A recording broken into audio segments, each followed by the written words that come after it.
There was one detail in her stairwell that wasn't immediately noticeable. The camera above the door flashed red even when the light bulbs in the hallway were turned off, and the entire corridor was plunged into darkness. Sometimes the LED would go out just as someone was passing by, and then light up again, already looking at the empty staircase, as if it remembered not the walls, but the footsteps. Hello to everyone who has turned on this story. Write in the comments where you are watching from, and whether you feel safe in your yard at night. I wish you a peaceful but attentive listening experience. Lara was known in this neighborhood as the girl with the phone. During the day, she worked from home, and in the evening, she ran a channel about urban legends.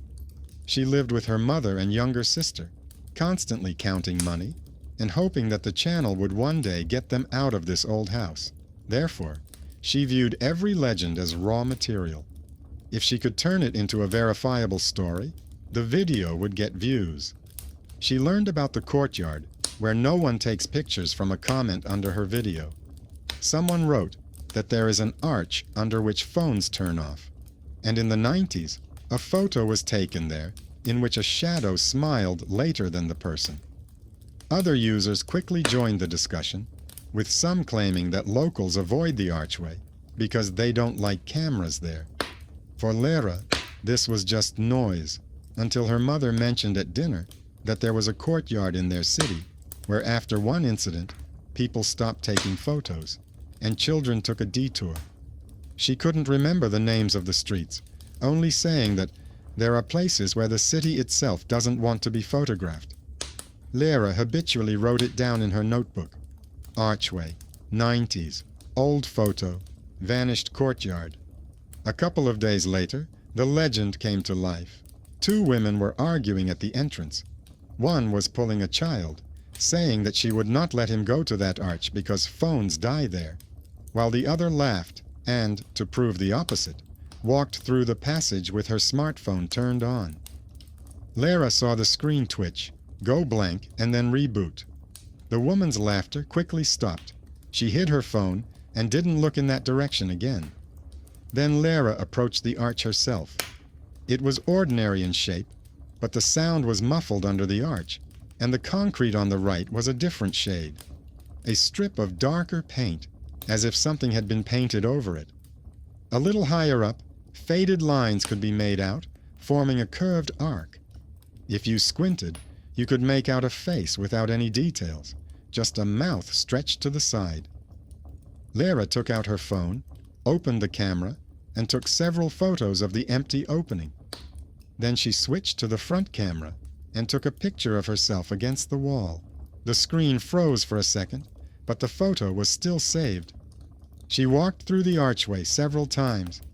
Each time, at the same step, her ears popped like in an elevator.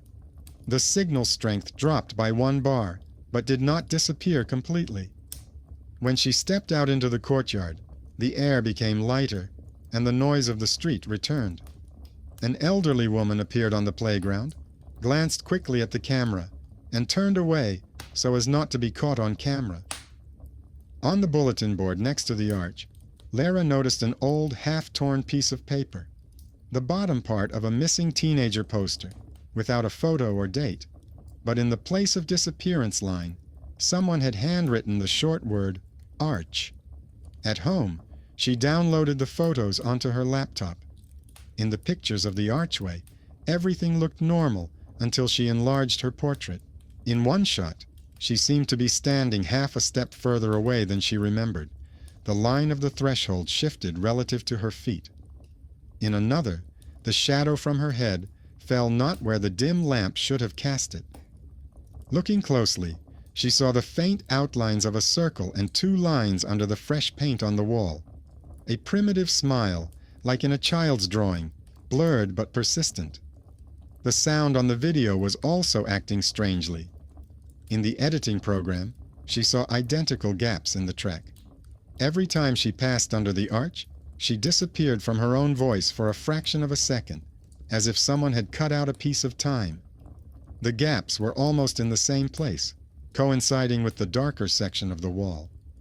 A small table appeared in her notebook, the entrance camera flashing in the dark, phones rebooting under the arch, an old missing persons notice, gaps in the sound.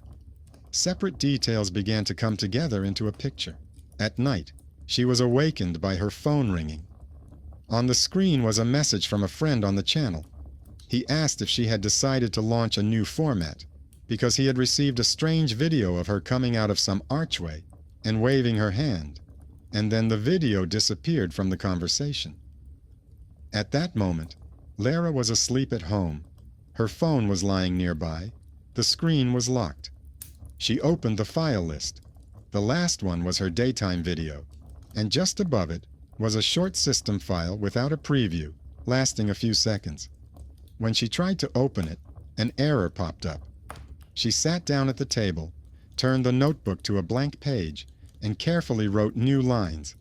A night video sent without her participation. A witness, another person, a system file that cannot be viewed.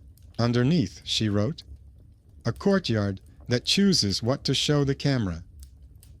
The house around her remained the same, with the same cracks and receipts. But now, the familiar space of the courtyard had acquired a place where the boundary between the neighbors' beliefs and the behavior of technology was no longer clear. In the morning, everything looked normal, but the electric kettle in the kitchen twitched strangely and turned off a second before boiling, as if someone had pulled the plug. The indicator on the outlet flashed and went out. The circuit breaker clicked in the hallway, and for a moment, the whole house seemed to fall silent. Then the lights came back on. The TV in her mother's room turned on by itself to the local news channel and immediately went black again, leaving a thin strip of light in the center. Lara went to the fuse box on the landing. There was a note from the management company about temporary power outages, the time hastily marked in pen. She checked it against the message from her friend about the night video and saw that the difference was only a few minutes. She opened her notebook and wrote, "Power outage at night. Vending machine in the lobby. Coincides with the time the video was sent." She put a small circle next to it, a sign that it needed to be checked by technicians. Any normal person would have shrugged it off, but her whole life now depended on such coincidences. If the story worked out, there would be a video, and with it, a chance to pay another bill. The first step of the investigation was boring. Go to the nearest office of the management company and ask about the camera and the outages. The cramped room smelled of paper and cheap coffee. Behind the counter sat a tired older man, sorting through receipts and reaching for the phone. Lara explained that she lived in such and such a building, that they had a camera that was acting strangely, and that there had been power surges during the night. The man sighed and said that the cameras were serviced by a contractor under contract, and that interruptions were common. When asked about the outage log, he replied that they were in the system, but could not be shown. Lara did not insist, but asked if it was possible to at least find out how many times their entrance hall had been cut off in the last month. The man thought for a moment, fiddled with the handle, then waved toward a distant table where a young guy in a hoodie was sitting at a computer and poking around in the database. It was clear that he was the youngest one there and did everything that the older ones didn't have the patience for. The man said a few words to him, which basically meant, "Look at the log, since you're sitting there anyway." The guy opened the database, scanned the lines with his eyes, and said that the outages were not that frequent. Once due to scheduled maintenance, twice due to a load surge. But at the bottom of the list was a line that confused him. It said, "Short voltage dip for exactly a few seconds at night," and opposite, it was an incomplete timestamp. The seconds had disappeared, replaced by dashes. Lara asked if the system could glitch like that. The guy shrugged and said that this happens when the recording device stumbles due to interference. He added that it was not a big deal as long as the machines did not burn out. She noted him in her memory, thin, with a tired look in his eyes, who scanned the lines faster than seemed possible. If there was going to be a person in this story who could figure out the wires and logs, it was most likely him, not the one sitting at the counter, writing on top of the printouts. Lara thanked him, without going into detail, but remembered the name of their internal program, and that the guy looked away when they got to the line about nighttime sagging. At home, after going up to her floor, she opened her mailbox. Inside was only one thin envelope with no return address. Thick paper, neatly sealed. The postmark showed yesterday's date and a time just before midnight. She went up to her apartment, sat down at the table, and opened the envelope with a paper knife. Inside was a single glossy print, slightly smudged around the edges, as if it had been printed on an old printer. The photo was of her archway. The quality left something to be desired, but Lara easily recognized the dark strip of wall, the peeling sections, and the playground in the distance. She was standing in the center, but not in the spot where she remembered standing during the photo shoot, but a couple of steps further away. Her pose was natural, phone in hand, shoulders slightly forward, hair tied back in a ponytail. But something else was strange. Behind her, the shadow from her head did not match the angle of the light. It seemed as if someone was standing next to her, but only a shadow clinging to her silhouette was captured in the frame. The back of the photo was blank. No signature, no date. She turned the photo over several times, sniffed it. It smelled like cheap paint and paper, nothing unusual. But the very fact that this print existed was superfluous. She hadn't ordered any prints, hadn't sent any files to the printer.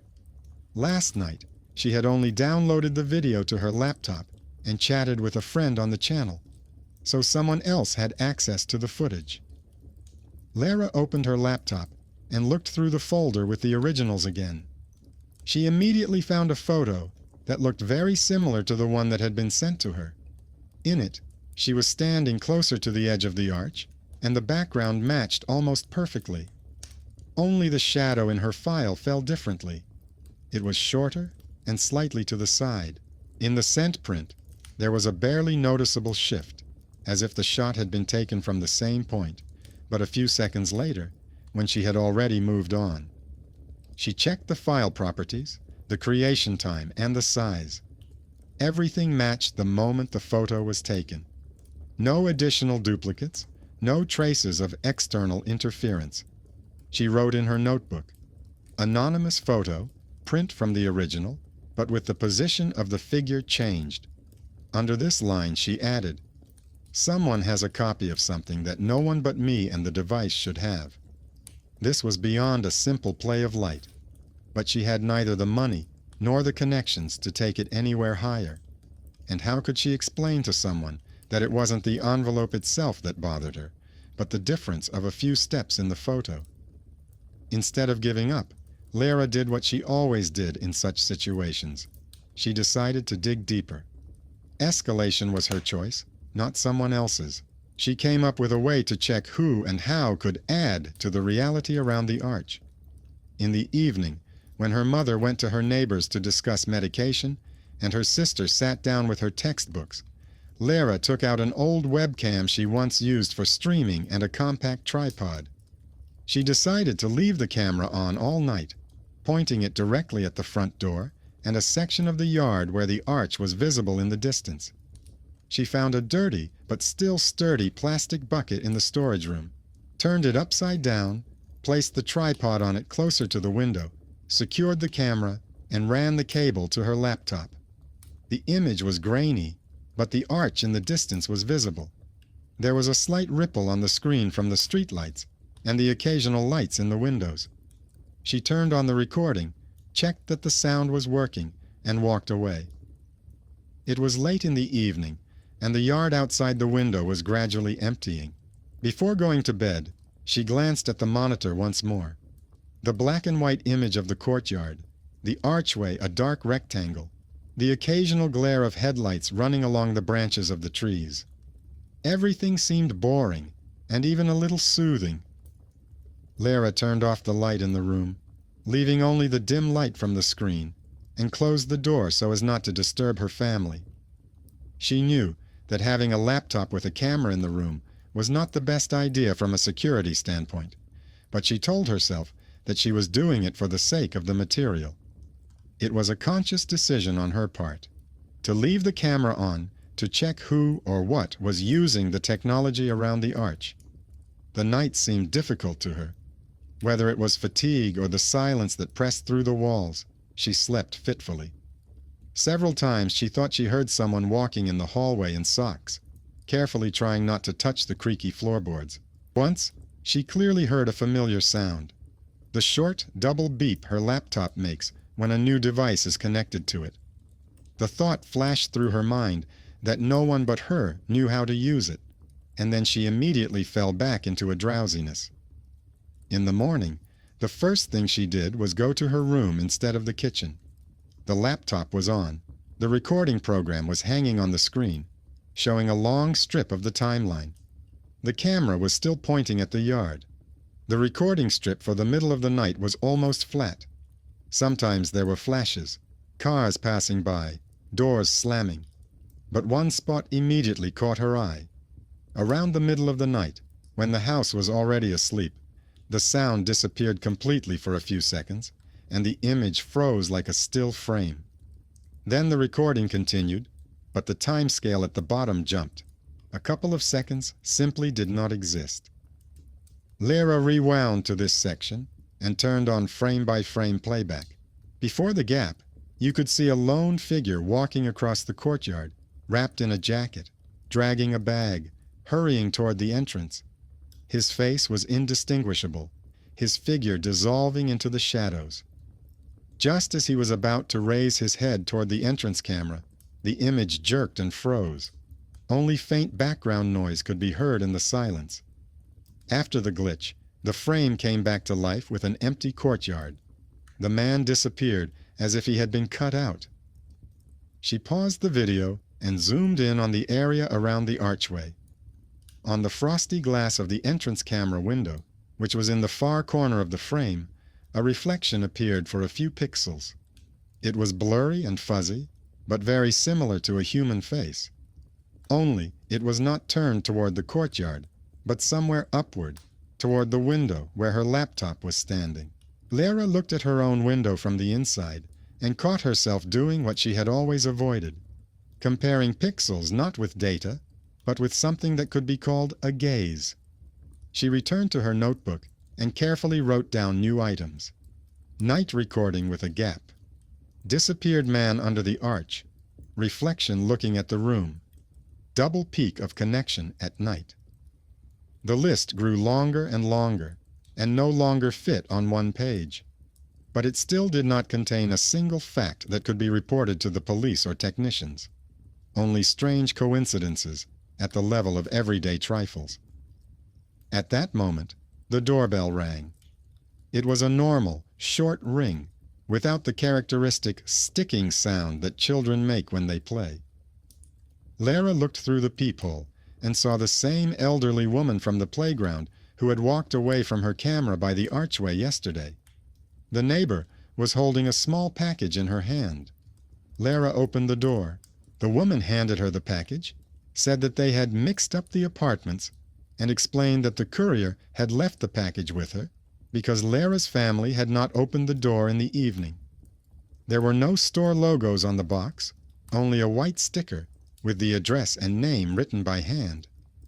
Lyra realized that no one had heard the doorbell in the evening. Everyone was home, but she didn't remember hearing it ring. She thanked her neighbor and noted to herself that she was again staying out of the line of sight of the camera on the ceiling of the hallway. Returning to her room, she placed the box on the table next to her laptop. The sticker bore her name and apartment number, with no sender listed and a sloppy barcode. She remembered the list of mandatory steps and paused. Once again, she was faced with an escalation through choice. Open the package right now, or put it off, take a photo, and check with the courier service's logs. She picked up her phone and took a photo of the box first. Then she took another shot, which showed the laptop screen with a frozen image of the courtyard and the box in the foreground. Only then did she take a box cutter and carefully cut the tape along the seam. Inside was a CD in a transparent case with no labels, and a small piece of paper with a short phrase, "Check what your yard looks like when you're not filming." The package was still open when Lara placed the disc in her palm. The plastic was warm, as if it had just been taken out of the player, not out of the box. There was nothing on the transparent surface, no scratches, no stickers. For a second, she thought it would be enough to throw everything down the garbage chute and pretend it was just a prank. But the thought was immediately followed by a familiar feeling. If she didn't get to the bottom of it, the story would go to someone else, and then she would have listened to the footsteps above her head at night for nothing. She brought an old player that usually gathered dust on the shelf next to her mother's movie collection. She connected it to the TV and inserted the disc. The screen lit up gray, then flashed a black rectangle and slowly revealed an image. It was her yard, only from a different angle. The camera seemed to be hanging much higher than any support could allow. The roofs of garages, tree crowns, and the contours of the arch below were visible from above. The quality resembled a street surveillance system. Dull colors, blurred faces, but the lines of the houses were unmistakable. The image was silent. The time of day changed abruptly. One moment it was still light, with children running around the swings. The next it was dark, with only the windows lit. There was no date or time display on the screen, but it was possible to guess from the length of the shadows and the streetlights that were on. Lara sped up the playback. People flashed by like tiny figures. Cars came and went, and silhouettes periodically appeared in the archway. It was important to find herself. She paused at the moment when a girl with a phone entered the frame. The figure, the gait, the ponytail, everything matched. She saw herself from the side, slightly smaller, but recognizable. Then something familiar happened. The girl took out her phone and took several pictures. At one point, the image jerked, and a large digital distortion spread across the screen like a mosaic. When the fragments came back together, the girl was already standing a couple of steps away, almost at the exit of the archway, even though less than a second had passed between frames. The shadow from her body suddenly stretched not toward the streetlight, but toward the archway itself, as if a second light source had appeared there. Then, everything returned to normal, and she left the frame. Lara rewound and compared the moment with what she saw on her video. The differences were small but persistent. In her recording, the phone lost focus for a second, but here, the whole world around her fell into a pixelated mess. She wrote in her notebook, "Camera position higher than actual mounting points. Break between frames when I'm in the archway. Discrepancy with my recording." Underneath, she underlined, "The signal source doesn't belong to anyone, but someone is using the channel like a shared courtyard." She moved further along the disc's timeline. Random days flashed by in the image. Snow lay on the roofs in winter. Shadows from the foliage stretched across the yard in summer. The camera showed entire months compressed into a single track. In one scene, she saw that there was no dark strip of paint on the wall under the arch yet, but something resembling a bulletin board was hanging there. In another, a poster about improving the area was attached to a pole near the swing set. Then the familiar painted strip appeared, and only holes remained from the old stand. Amidst this flicker, there was one episode that sent a chill down her spine. The screen showed the same courtyard, but the colors looked burnt out, like on old film. A tall teenager in a jacket, with a backpack on his shoulders, entered the archway. He stopped right in the center, took a small rectangle out of his pocket. Back then, they weren't phones yet, but simple cameras. He raised his hand and pointed the lens at himself. Lara saw the lamp above the arch flash a little brighter than it should have, and in that same second, the image froze. After a brief glitch, the teenager was gone. A faint outline remained on the wall behind him. like a shadow that had been painted over. Lara remembered the torn piece of paper with the missing persons announcement. The words, "Place of disappearance, archway," sounded like a factual caption to the episode she had seen. She rewound this part several times, but the disc stubbornly repeated the same thing. The entrance, the raised hand, the flash of light, the blackout. No darkness, no panic around. The courtyard went on as if nothing had happened. She put a question mark next to it in her notebook and added, "Old disappearance, covered up by repairs." When she looked up from the screen, the room was suddenly quiet. The noise of the street seemed to have been pushed far away. The phone lying on the table was black, although the display usually flashed with every notification. And then she heard that same soft sound of footsteps in socks coming from the hallway, the characteristic sound of someone carefully walking past the door. Lara glanced out mechanically. No one there, just a strip of light from the kitchen. Her mother and sister were busy with the dishes, and she could hear the sound of water. So the footsteps could have been real, or they could have been just her obsessive anticipation. Returning to the table, she noticed another detail. At the very beginning of the recording on the disc, before she appeared, the entrance to their house was visible. Above the door, where the digital camera now hung, there used to be an old model with a large body. Lara squinted and saw the logo of a long bankrupt company. Such cameras were installed at her father's former workplace, which they tried not to talk about at home. He used to install surveillance systems in courtyards and entrances, but left the family after some big scandal related to either missing recordings or negligence. She suddenly realized that this courtyard could have been one of his projects. That explained why her mother had reacted so sharply yesterday when the archway was mentioned. A blurred childhood memory came to mind. She was little, holding her father's hand. They were standing in a courtyard with similar houses, but she couldn't remember if it was the same entrance. A door slammed somewhere. Her father grumbled about the camera freezing again. Then the adults argued about who would pay for a new system. Until now, this piece of the past seemed like a separate, unrelated scene. Now it suddenly fit into the chain. Old cameras, missing recordings, a teenager, an announcement, a painted-over wall. Lara made a note. Father's previous job? Connection between his work and this courtyard. Problems with recordings are recurring now. This is how one of the twists was formed. A stranger's decision, made by an adult many years ago, was returning through glitchy cameras and distortions in the courtyard. This was no longer just a myth of the neighbors, but almost a family layer of history that could not be dismissed with a phrase about superstitions.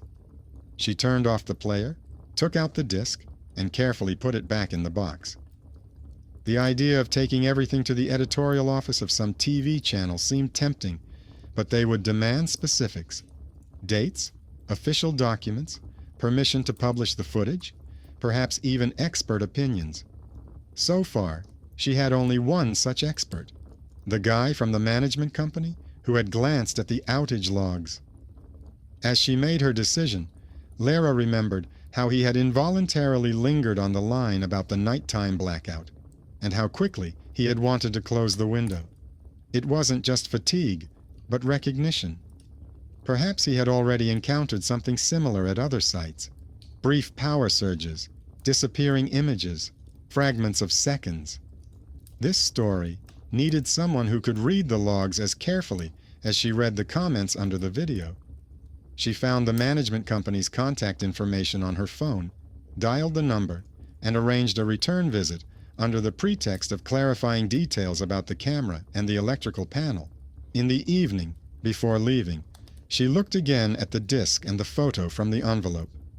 In the print with the arch, her small figure was still standing a couple of steps further than in the original, and her shadow stretched toward the dark strip of the wall. Outside, the courtyard looked normal, with the usual cracks in the asphalt and a carpet of cigarette butts by the bench. But now, Lara knew that above this concrete rectangle there were other layers, invisible recordings, other people's perspectives, distorted seconds. She took a notebook, a disk, and a photo with her. It was a conscious decision. Instead of putting everything off, she went to people who had keys to technical rooms and access to those very hidden journals where the city keeps its other side. At the management company, she was greeted in a matter-of-fact manner. The same man with the receipts was sitting behind the counter, and the familiar guy in the hoodie was standing by the far wall. Lara walked straight up to him, put her notebook, photo, and disk on the table. She said she wanted to show him some strange coincidences and asked for a minute, not to complain, but to check. The adult behind the counter waved her off, saying something about being busy, but the guy unexpectedly intervened. He said that he was waiting for the database to be updated anyway, so he could take a look at the story, and invited her to come closer to his screen. Lara briefly outlined what she had: gaps in the nighttime recordings, an unknown video of the courtyard from another angle, strange camera behavior, and a coincidence in time with power surges. She didn't dramatize, just showed everything in order. The guy listened with polite skepticism at first, then perked up when she mentioned the name of the company that made the old cameras on the tape, and quickly found the setting in the system that was responsible for accounting for connected devices. He explained that each recorder has an internal address, and sometimes old recordings can pop up if new equipment is connected to the network incorrectly. He opened the list of devices in the house where Lara lived. There were several familiar items: a camera above the entrance, a recorder in the basement, and a base node in the neighboring house. But at the end of the list was a line with no name, just a set of numbers and letters, marked as an archive node with no current status. The activity column showed short bursts of activity during the night. The guy frowned and said that according to the documents, this node should not exist, and that someone had left it in the database at some point, forgetting to disable it. Lara took out the disk and showed him the episode with the teenager and the archway.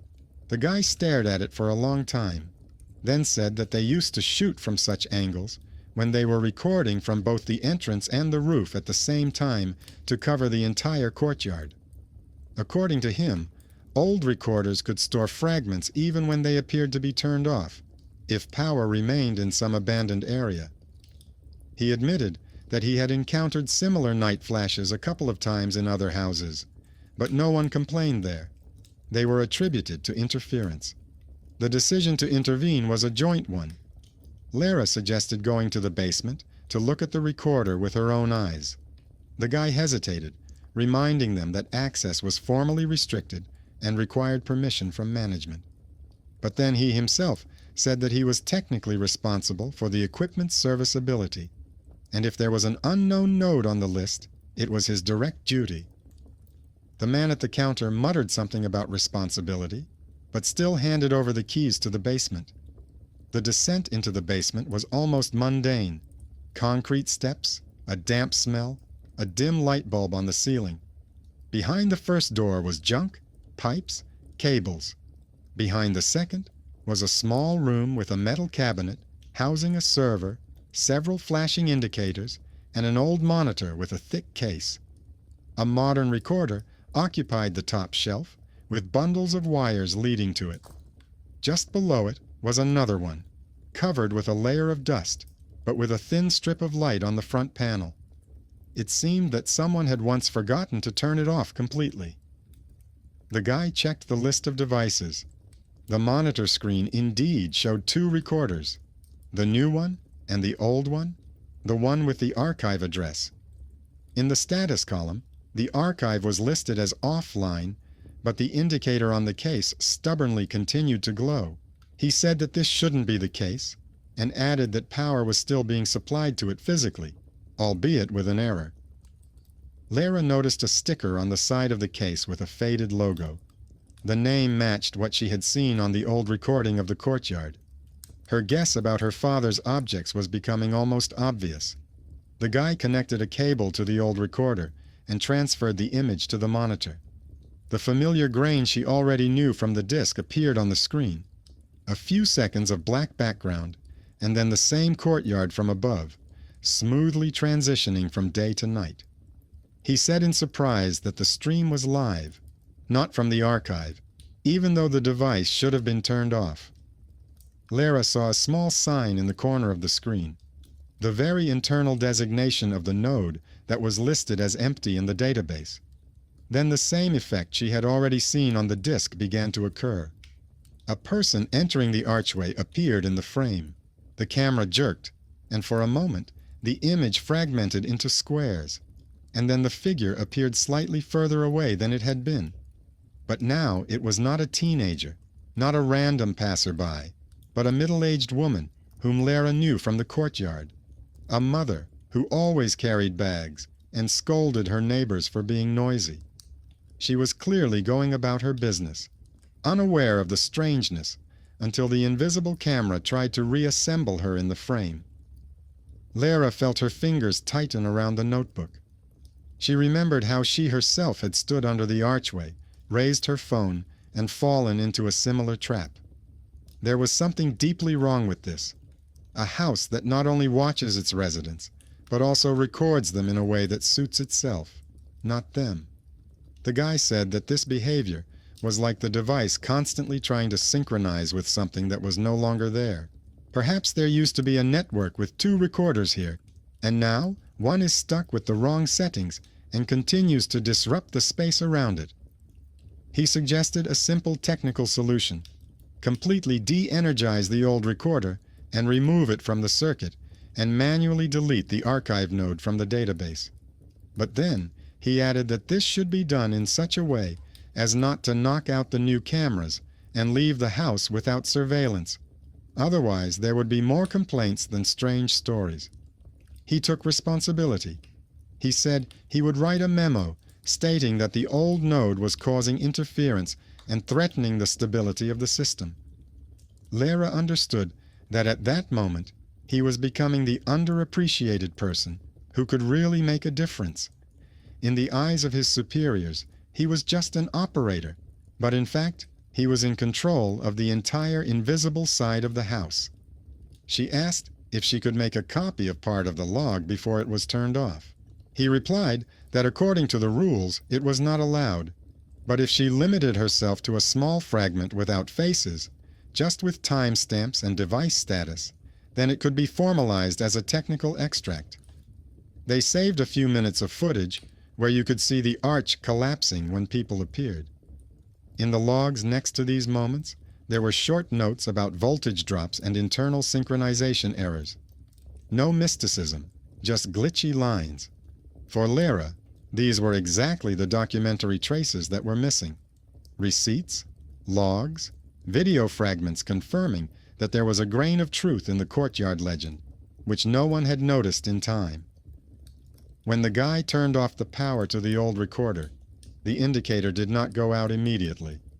The strip of light on the case flashed several times, like the lamps in the entrance hall flash before giving up, and only then disappeared.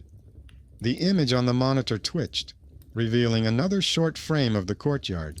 In it, a figure in a dark hood stood under the archway, facing not the courtyard, but upward, toward the camera. The silhouette was too blurry to recognize the person, but there was something painfully familiar about the features, like the reflection of a relative in a cloudy glass. The frame froze and disappeared. All that remained of the old device was a cold shell and a line in the log, which the guy immediately marked for deletion. He said that after rebooting the system, the archive node would disappear, and the new cameras would start working without interference. Lara went upstairs with the feeling that they had cut off an invisible channel through which the courtyard had been negotiating with itself for many years about who and how to show to the world. At home, she discovered that the camera above her entrance no longer flashed endlessly in the dark. When the light on the staircase went out, the small diode blinked a couple of times and went out, giving way to real darkness, not artificial darkness. Her phone no longer rebooted when she passed under the archway.